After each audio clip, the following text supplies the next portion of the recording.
Hello mga mahal, magandang oras sa inyong lahat. Narito na ang karugtong ng ating kwento. Sana ako na lang. Chapter 3. Dala-dalawang hagbang ang ginawang pag-akyat ni Bebeng. Senyorita Sara! Malakas na tawag ni Bebeng sa amo nang makapanhik ito sa ikatlong palapag ng mansyon kung saan naroon ang kwarto ni Sara. Dali-dali namang lumabas ang dalaga sa pag-aakalang may kung anong nangyari dahil sa lakas ng boses nito. Anong nangyari, Yaya Bebs? Agad na tanong niya rito pagbukas ng pinto. Wala senyorita. Sagot nitong kakamot-kamot sa ulo. Mabuti na lang talaga at wala akong sakit sa puso, kundi namatay na ako sa nerbiyos. Makasigaw ka parang nasunugan. Ani niya rito kasunod ang pagbuga ng hangin dahil kinabahan siya kanina. Sorry naman. Nataranta kasi ako may Fafalicious na naghahanap sa iyo. Kinikilig na turan ni Bebeng. Kaya naman pala. Sino raw ba? Tanong ng dalaga. Di yung Prince Charming mo. Dali na, baka mainip. Sabi nito at saka hinila ang kamay ng dalaga at iginaya sa hagdan. Walang nagawa ang dalaga kundi magpatianod. Malapit ang loob niya rito. Ang hindi lang niya gusto ay ang ingay nito lalo na kapag ang bisita nila ay ang nobyong si Rafael o di kaya'y ang kaibigan niyang si Adrian. Hindi nga siya nagkamali. Ang nobyo niyang si Rafael ang naroon at naghihintay sa kanya. Hi babe, bati ng malapad ang ngiting binata. Sabay salubong sa papalapit na dalaga. Kasunod ang pinong halik sa labi. Excuse me, maraming langgam sa paa ko. Huhugasan ko po muna. Paalam ni Bebeng at saka iniwan ang magkasintahan. What's brought you here? Ang aga pa. Tanong ni Sara sa binata. Magpapaalam ako. May business trip ako. Urgent. Kaya lilipad ako to France. Diretso na ako sa airport mamaya. Diretsahan nitong sagot na may bahid ng lungkot sa tinig. Babe naman, di ba nauna na akong nag-request sa'yo? Nag-promise ka na makakasama kita sa opening ng butik ko. Mahinahong sagot ni Sara subalit mababakas ang pagkadismaya sa boses. Sorry, hindi ko naman inaasahan eh. Alam mo namang ipinagkatiwala sa akin ni Dad ang kumpanya. Please, understand babe. Pakiusap ni Rafael. Fine. Anyang may bahid na ng pagtatampo. Pupunta naman si Adrian, diba? Wika ng lalaki. Ikaw yung gusto kong nandun eh. Iba siya sa'yo. Medyo galit na wika ng dalaga. Sara, he is your friend. Saad nito, iyon na nga eh, he is my friend and that is exactly the difference. Hindi na napigilang sabi ng dalaga. Look babe, I have to go. Dumaan lang ako para personal na magpaalam. Nagmamadaling paalam ng lalaki. Fine, lagi ka na lang wala sa mga important event ko. Sagot ni Sara na bakas na ang matinding tampo. I'm really very sorry. Muling paghingi ng paumanhin ni Rafael. Bumuntong hininga na lang ang dalaga dahil hindi niya alam kung ano ang dapat sabihin. O mas tamang sabihin na kahit ano pa ang gagawin niya ay hindi magbabago ang isip ni Rafael. Kaya minabuting manahimik na lang at baka marinig sila ng kanyang mga magulang. Lumapit si Rafael sa dalaga at mabilis na kinantalan ng halik sa labi. At saka nagtuloy palabas. Pigil ang luha ni Sara habang papanhik. Pakiramdam niya ay nawalan na ng gana sa gaganaping event. Oh, Iha, are you okay? Tanong ng kanyang ina nang magkasalubong sila sa hagdan. Yes, Mami. Kimiyang tugon at saka tumuloy sa kwarto. Wala naman siyang magagawa. Mahal niya si Rafael. Kahit pa hindi siya ang tinatawag na priority. Maybe she fits to be called a second priority. Hanggang doon lang talaga. Why couldn't he make a way just for a night? Thoughts on her mind. Padapa siyang nahiga sa kama at pigil mapaiyak dahil ayaw nitong mamaga ang kanyang mga mata. Matagal nitong hinintay ang pagbubukas ng kanyang sariling buti. Iyon lamang ang tanging hiniling niya sa kanyang mga magulang. Kung tutuusin, hindi na niya kailangan iyon dahil sobra pa sa sobra ang yaman nila. Pero iyon ang pangarap niya mula pa noon. Kaya nang makatapos siya bilang isang fashion designer, ay iyon ang plano niya at hindi naman siya nabigo. Hanggang sa nakatulugan na lamang niya ang kanyang pag-iisip. Lumipas ang mga oras. Mabigat ang damdamin ni Sarah habang nagbibihis. Wala siya sa mood. Kung pwede lang sigurong hindi na pumunta ay malamang mas gugustuhin pa niyang matulog na lang. Stunning on your dress, Iha. You're so beautiful. Compliments of her mother. Hindi niya na malayang sumilip sa pinto ng kanyang kwarto. Ngiting hindi abot mata ang isinagot niya rito. She's wearing her own design dress na hanggang itaas ng tuhod lamang ang haba. We will wait for you downstairs. Paalam ng Donya at iniwan ang dalaga. Ilang minuto rin itong tinitigan ang kanyang refleksyon sa salamin bago nagpa siyang lumabas at bumaba na. Pumaskil ang simpleng ngiti sa labi nang makita si Adrian kasama ang kanyang mga magulang. Oh, my princess. Wika ni Doña Esmeralda nang makitang palapit na sa kanila ang dalaga. Hi, you look so beautiful. Saad ni Adrian. Na kumikislap ang mga mata pagkakita sa dalaga.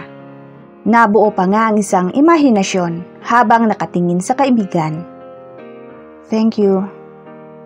Simpleng tugon ni Sarah. Sa binatang matamis pa rin ang ngiti while his eyes are full of admiration towards her.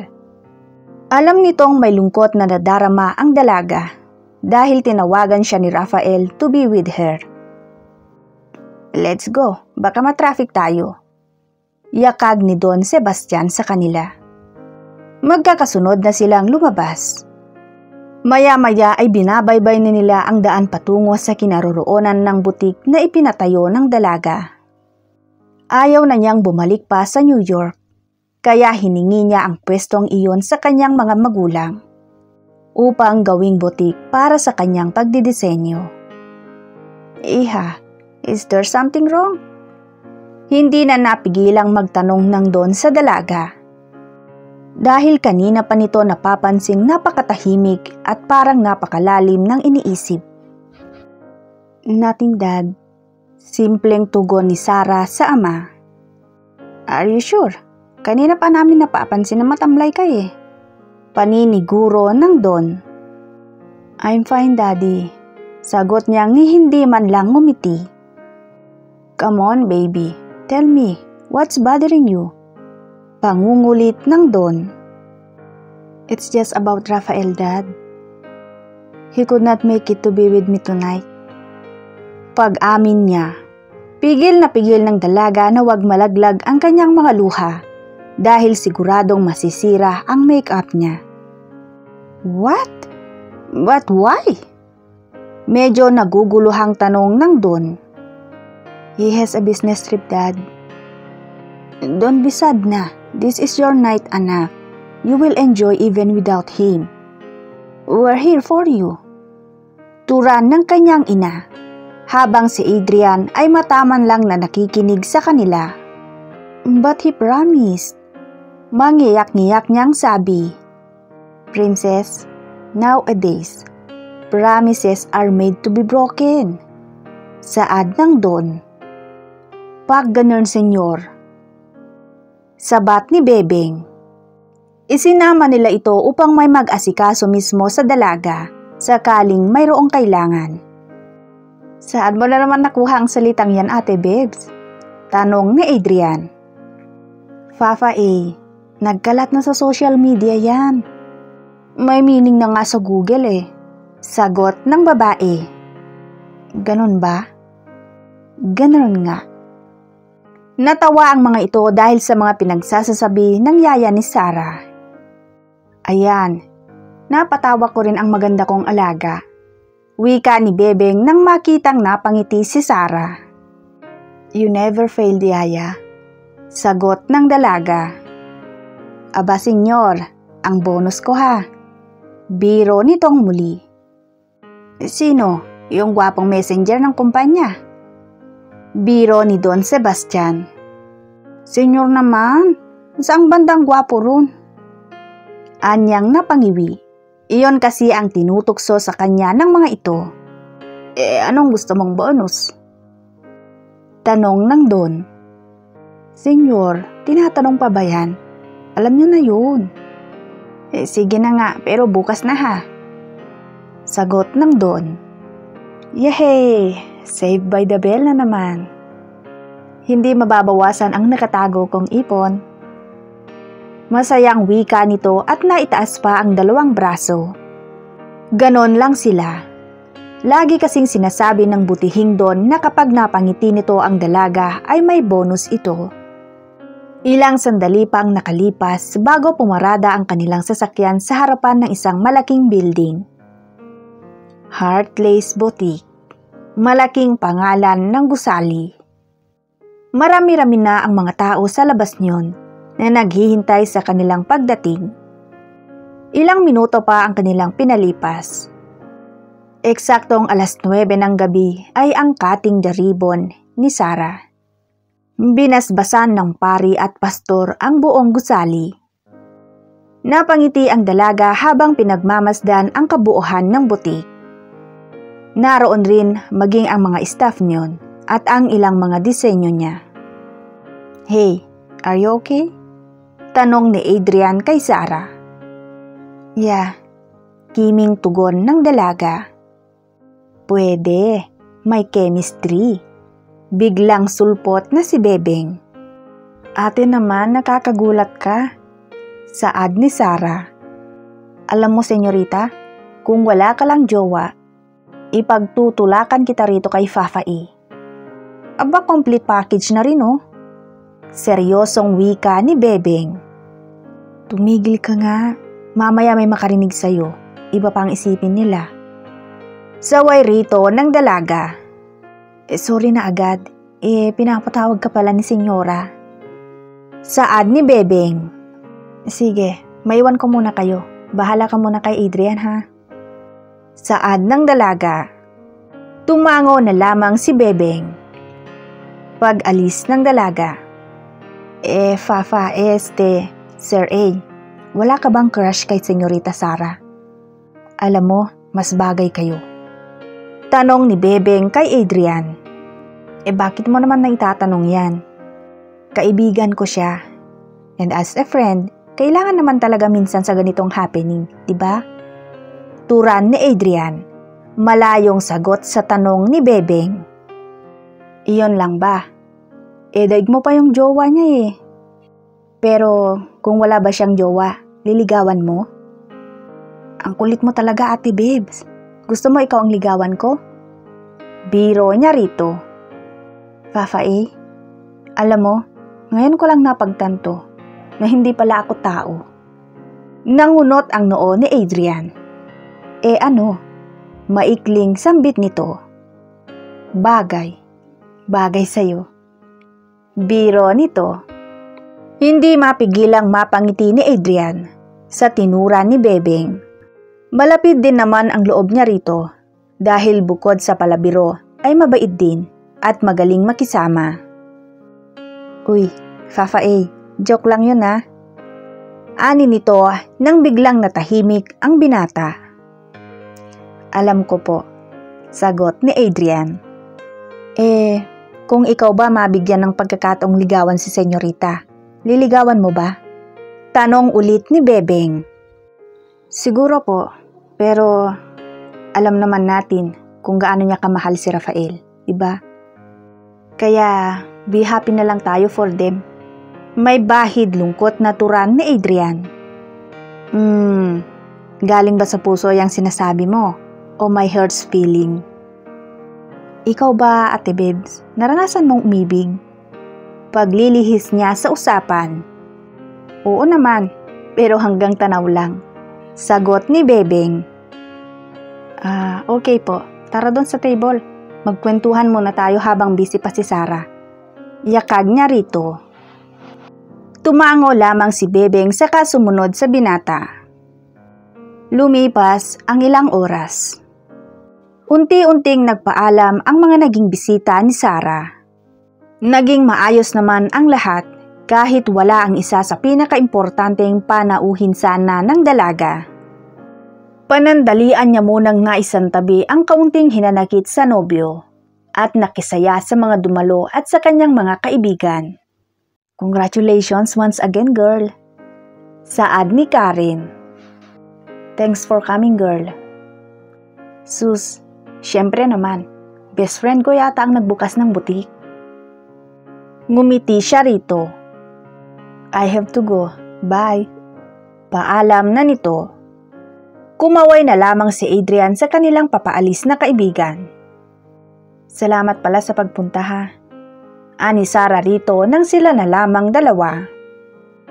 Don't bother. I will always have time. Basta ikaw. Mabuti ka pa. But it's okay. Wika ni Sarah na mababakas ang lungkot sa boses. Okay lang yun. Baka naman importante lang talaga. Saad ni Adrian. Hindi naman dating ganun eh. Ramdam ng binata ang hinanakit ng dalaga. Inagbayan na lamang siya ni Adrian at iginaya pabalik sa loob ng butik. Kung sa ibang makakakita ay pagkakamalan silang magsyota dahil sa ayos nilang dalawa. Natural na sweet dito ang binata. Nakakalungkot nga lamang at mayroon nang nagmamay-ari kay Sarah. Habang hindi pa umuwi ay niyaya muna ng dalaga si Adrian na maglakad-lakad para ipakita sa kanya ang mga naroon.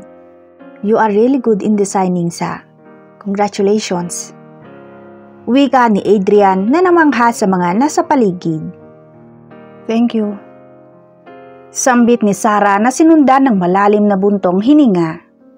Magsasalita sana ulit si Adrian.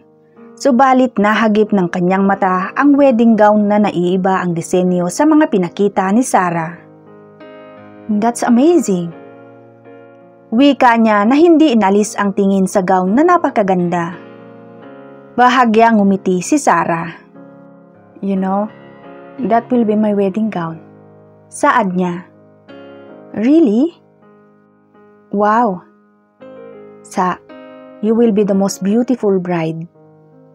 Wika ni Adrian ngunit may kirot sa kanyang puso. Dahil sa isiping maaring si Rafael ang mapapangasawa ng dalaga. Hey, bakit bigla kang natahimik? Untag sa kanya ni Sarah. Naisip ko lang na maybe someday, ikaw ang magiging wedding gown designer ng mapapangasawa ko. He said out of nowhere. Pero taliwas sa binigkas ng kanyang bibig ang nilalaman ng damdamin. Hanggang saan kayang itago ni Adrian ang tunay na damdamin para sa kaibigan.